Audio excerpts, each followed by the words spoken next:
अनि पछि तपाईँ ठुलो भएर केही दिनुहुन्छ दिनु न मामालाई। के दिनुहुन्छ हौ? केक? ल पवनजी, बुढेसकालमा हाम्रा साना बाबुले केही न केही दिने कुरा गर्नुभएको छ। आदरणीय मित्रहरू नमस्कार।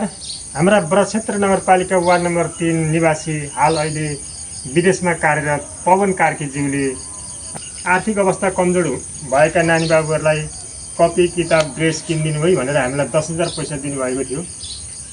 यो 10,000 मध्ये हामीले भीम कार्की नानीहरूलाई हामीले दिइसकेका छौँ, जुन भिडियोमा हामीले उल्लेख गरिसकेका छौँ। र आज हाम्रा पञ्चकला राई जो उहाँ हुनुहुन्छ, उहाँको यो घर हामीले श्रमदानबाट बनाएको घर हो। यसमा धेरैजना साथीहरूले सहयोग गर्नुभएको छ।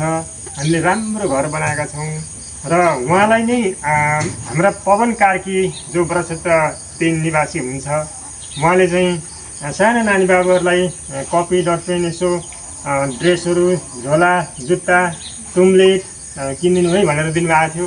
म आज हस्तान्तरण गर्न गइरहेको छु। हाम्रो सानो बाबुलाई सर्ट र पेन्ट पक्रिनु है। अनि तपाईँको ब्याग यहाँ छ, जुत्ता यहाँ छ, यो तपाईँको टुम्लेट होइन, यो यहाँ छ। यी सबै तपाईँका कपी डटपेन यहाँ छ, यो तपाईँको हो है।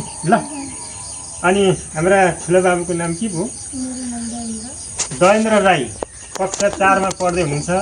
उहाँलाई चाहिँ यो झोला, कपडा, कपी किताब, जुत्ता यो तपाईँले लिनुहोला। अब सानो भान्जाले पवन मामालाई केही भन्न चाहनुहुन्छ? त्यो हेरेर भन्नु त। धन्यवाद। अनि पछि तपाईँ ठुलो भएर केही दिनुहुन्छ दिनु न मामालाई। के दिनुहुन्छ हौ? केक? ल पवनजी, बुढेसकालमा हाम्रा साना बाबुले केही न केही दिने कुरा गर्नुभएको छ। दयेन्द्र भान्जा, के भन्नुहुन्छ पवन मामालाई? पवन मामालाई धेरै धेरै धन्यवाद तिनीहरू दिनुभएकोमा। अनि ठुलो भएपछि हामी पनि सहयोग गर्छौँ। यसरी जसले सहयोग गर्नुभएको छ उहाँहरूलाई चाहिँ बिर्सिने काम नगर्नु होला। उहाँहरूको सहयोगलाई प्लस आफूले चाहिँ ध्यान दिएर पढ्नु होला। केही गर्नुपर्छ भन्ने सोच राख्नु होला है। बुझ्नुभयो? पञ्चकला बहिनी केही भन्नुहुन्छ? धन्यवाद दाइ। म त के भन्न चाहन्छु भनेदेखिको सर्वप्रथम त यहाँ सूर्य दाइलाई धेरै धेरै धन्यवाद दिन चाहन्छु।